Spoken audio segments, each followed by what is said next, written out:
Assalamualaikum warahmatullahi wabarakatuh. Pada kesempatan kali ini saya akan menjelaskan mengenai TF-IDF. Jadi ini adalah sebuah pembobotan kata. Oke, di sini kita mempunyai contoh ya. Di link namanya linknya ini ya. Kemudian di sini ada review 1, review 2, review 3. Nah, contohnya ini kita bisa buat di Python itu misalnya D1 adalah tanda petik makanan di sini gurih dan enak. Misalnya gini ya.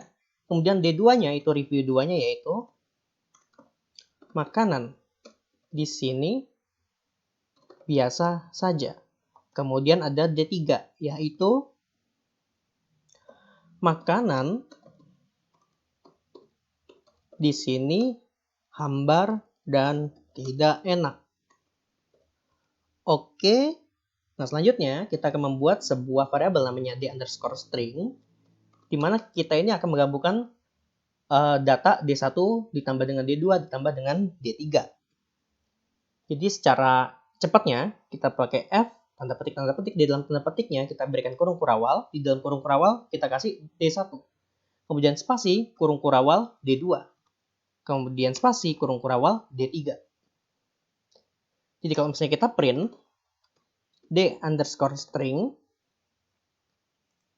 nah kita mendapatkan ini. Ini semua digabung. Oke, selanjutnya di bawah sini ya. Kita juga akan membuat sebuah variabel namanya d_semua, di mana ini akan terdiri dari d1.split buka kurung tutup kurung ditambah d2.split buka kurung tutup kurung ditambah d3.split buka kurung tutup kurung. Nah, satu lagi kita juga memerlukan namanya d_list. Jadi d_list ini isinya adalah kurung kotak, di dalamnya itu kita masukin D1, D2, D3. Nah, yang ini kalau misalnya kita print ya, yang bagian d_semua nanti seperti ini jadinya d_semua. Kemudian kita kasihin oke, di sini aja ya, kita run. Nah, nanti kita akan mendapatkan sebuah list yang isinya gabungan dari berbagai kata ini. Tapi katanya ini terpisah-pisah, jadi nggak satu kalimat. Dipisah-pisahnya setiap katanya kan. Makanan di sini gurih dan enak. Makanan di sini biasa saja. Makanan di sini hambar dan tidak enak. Tapi dipisah-pisah katanya.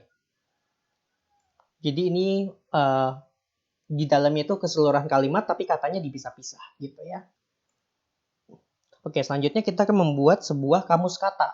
Karena di sini ini ada namanya bag of words. Jadi kita akan membaginya sebagai kamus kata seperti ini. Nah, kamus kata ini nanti gunanya kita menentukan berapa banyak sih jumlah kata dari seluruh dokumen ini. Contohnya kayak ini ya. Makanan itu ada 3 kata. Di sini juga ada 3 kata. Kalau gurih cuma ada 1. Kalau dan ada 2. Di sini kan D1 dan D3. Oke, jadi kita buat yaitu variabel ya, namanya kamus_kata adalah kurung kurawal. Ini kosongin aja. Sekarang kita ke bawahnya. For data in d_semua adalah titik 2. Nah, di bawahnya kita akan mengetikkan kamus_kata kurung kotak, di dalamnya kita masukin variabel data adalah d_string count seperti ini ya, count buka kurung tutup kurung, kita masukin variabel data. Kemudian kita print kamus_data. Nah, kalau misalnya kita run, mohon maaf ya, di sini kata bukan data, sorry. Kalau kita run, nah kita mendapatkan makanan itu jumlahnya 3, di sini jumlahnya 3, gurih jumlahnya 1, dan jumlahnya 2, enak jumlahnya 2, dan seterusnya. Nah, selanjutnya kita akan masuk ke namanya term frekuensi. Nah, di sini kalau misalnya kita lihat ya, ke bawah lagi, ada namanya term frekuensi. Rumusnya yaitu, ini dia. Jumlah katanya ini pada satu kalimat dengan jumlah seluruh katanya, gitu ya. Jadi misalnya nih contoh, perhitungannya misalnya, ini ada makanan di sini gurih dan enak. Panjang kalimatnya itu 5. Jadi, untuk kata makanan sendiri pada kalimat itu terdiri dari 1/5 hitungannya. Itu untuk mendapatkan nilai term frekuensi. Oke, jadi caranya kalau misalnya kita mau mendapatkan seperti itu, kita bisa pakai rumus seperti ini. Kita akan membuat sebuah variabel dulu namanya data underscore dict adalah kurung kurawal. Oke, di bawahnya kita kasihin data underscore list adalah kurung kotak. Nah, for kalimat in d underscore list titik 2, mohon maaf ya, ini kurang spasi. For kalimat in d underscore list titik 2 di bawahnya, for kata in d underscore semua titik 2, data underscore dict kurung kotak, di dalam kurung kotaknya kita kasihin variabel kata. Kita masukin kata gini ya. Kemudian adalah kalimat dot count kata. Oke. Kemudian sejajar dengan for yang kata ini, kita ketik seperti ini. Data underscore list dot append, buka kurung tutup kurung, kita masukin variabel data underscore dict. Kemudian data underscore dict adalah kurung kurawal. Kemudian kita print data underscore list. Oke, jadi konsepnya seperti ini. Pertama, oke, saya di run dulu ya. Nah, jadi kita udah mendapatkan data seperti ini. Konsepnya itu, dia akan mencari di sini ya, makanan di sini gurih dan enak. Oke, ini satu inian. Di sini udah dicek, kalau misalnya data 1 isinya adalah kata makanan itu 1, di sini 1, gurih 1, dan 1, enak 1. Terus data kedua, ini ada lagi ya di sini. Sampai sini. Nah, ini. Data 2, tadi kita ingatnya di sini ya. Data 2, makanan di sini biasa saja. Berarti makanan di sini 1, di sini 1, gurihnya kan 0. Dan 0, enak 0, biasa 1, saja 1. Nah, datanya seperti itu. Jadi tadi kalau misalnya kita ini sudah mencari sebuah kata dalam satu kalimat tertentu, kemudian nanti datanya itu akan dimasukkan ke variabel data underscore dict. Nanti kalau misalnya sudah selesai hitungan untuk kalimat yang tadi dicari, nanti akan berganti ke kalimat selanjutnya. Nah, sebelum berganti ke kalimat selanjutnya, nanti data underscore dict ini masuknya ke sini, kemudian akan dikosongkan. Jadi menggunakan ini dikosongkan lagi, datanya seperti ini nantinya. Nah, sekarang untuk merapikan data kita yang acak tadi, kita bisa pakai ini. Misalnya, print, buka kurung tutup kurung, tanda petik, term frekuensi. Oke, di bawahnya, for I in range len, buka kurung tutup kurung, data underscore list. Oke, kayak gini ya. For I in range, buka kurung, len, buka kurung, data underscore list, tutup kurung, titik 2. Di bawahnya kita akan print F tanda petik, seperti ini ya. Di dalam tanda petiknya kita kasih ini, tulisan data. Spasi, kurung kurawal, kita masukkan variabel I di dalamnya. Kemudian kita kasih spasi, titik 2. Kurung kurawal, data underscore list. Kurung kotak, kita masukin I. Jadi seperti ini ya. Nih, ini kurung kurawal, data underscore list, kurung kotak, I, kurung kotak, kurung kurawal lagi. Kalau misalnya kita eksekusi, nah kita mendapatkan datanya seperti ini. Untuk data 1, yaitu ini. Data, mohon maaf, di sini kita kasihin ya, I ditambah 1. Oke, kita eksekusi lagi. Nah, kita mendapatkan data 1, nilainya ini. Data 2, nilainya ini. Data 3, nilainya ini. Nah, biar lebih enak, kita kasihin lagi di bawahnya, yaitu print. Seperti ini. Kemudian kita eksekusi lagi, kita run ya. Nah, sekarang datanya lebih enak, lebih mudah terbaca, ya kan?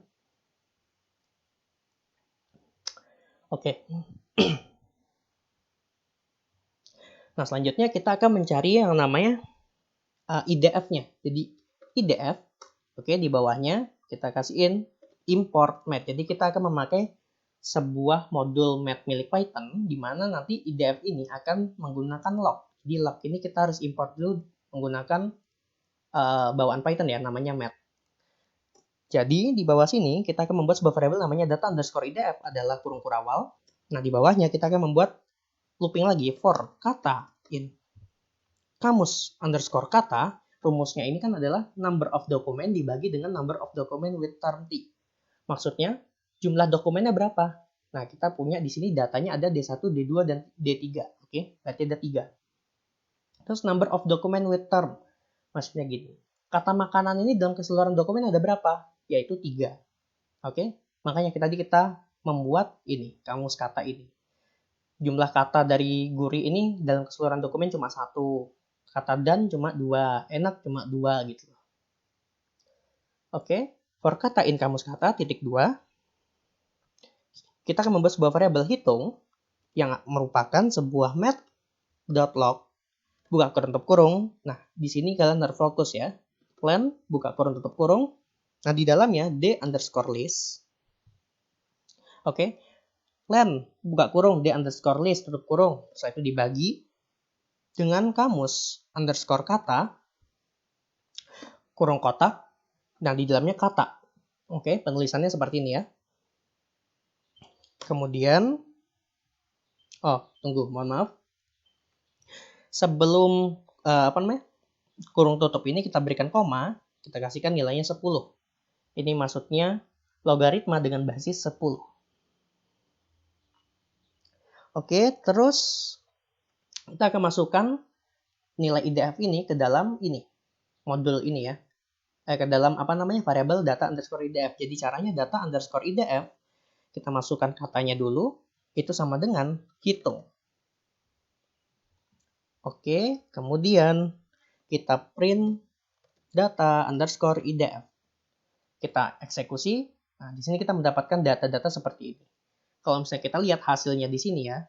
Di sini untuk makanan di sini gurih dan enak. Untuk yang pertama sini ya. Makanan di sini gurih dan enak. Oke. Kita bisa lihat di sini nilainya 0, 0. Untuk gurih 0,48. Oke, kalau di sini dibulatin 0,48. Untuk ketat dan di sini 0,176 ini. Kalau misalnya dibulatin memang benar 0,18. Oke, kalau misalnya kita udah dapatkan itu, nanti kita akan melakukan perhitungan yaitu TF IDF. Jadi rumusnya untuk itu yaitu TF dikali dengan IDF. Gitu ya. TF IDF adalah TF dikali IDF.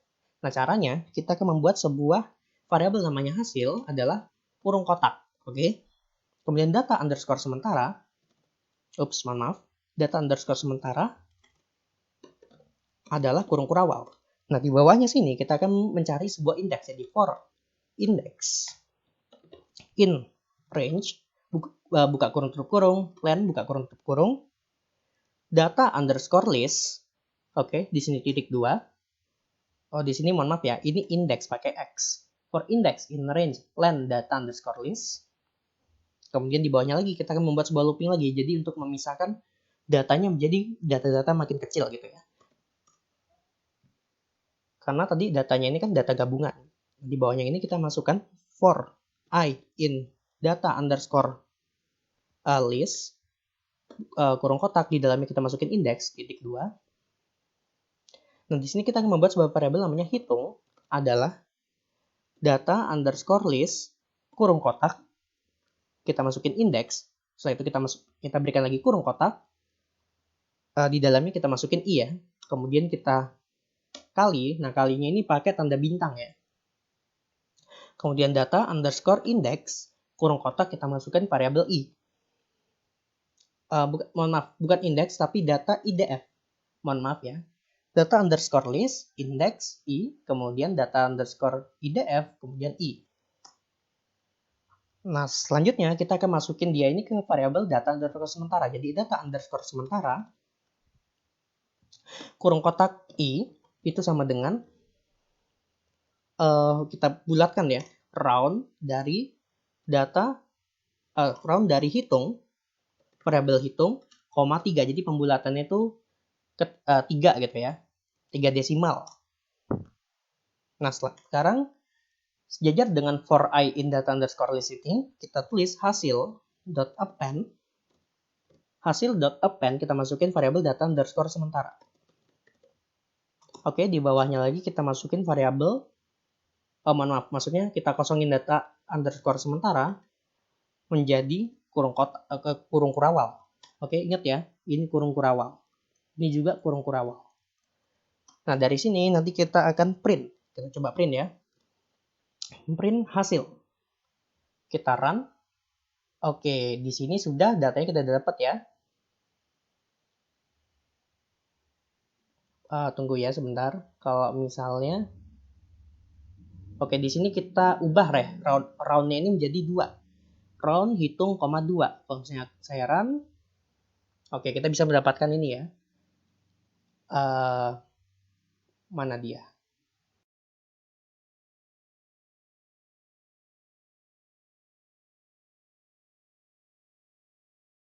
Oh iya, mohon maaf ya. Ini kesalahannya.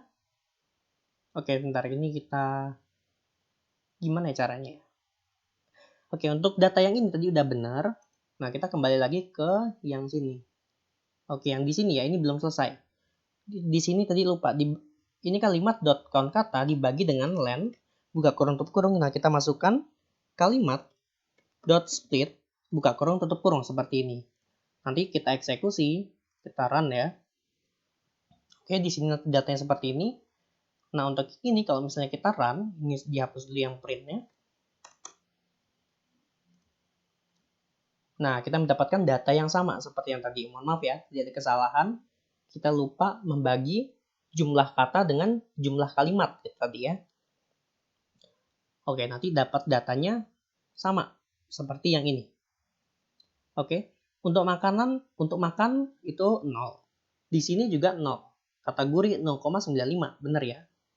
Nah, biar lebih mudah dibaca, nanti kita ketikkan for I in range, buka kurung tutup kurung, len, buka kurung tutup kurung, data underscore list. Titik 2, di bawahnya kita akan membuat print, buka kurung tutup kurung, F tanda petik, data, kurung kurawal, di dalamnya kita masukkan variabel I, kemudian spasi, titik 2, spasi, kurung kurawal, kita masukkan data underscore list. Oh, mohon maaf, kok yang ini ya? Sorry ya, di sini harusnya hasil. Ini hasil, kemudian ini juga hasil. Di sini hasil, kurung kotak, di dalamnya kita masukin variabel I. Kemudian di bawahnya kita masukin print, buka kurung tutup kurung seperti ini saja. Kalau kita eksekusi, nah kita mendapatkan data yang lebih enak dibaca. Oke, sekian saja. Semoga membantu ya.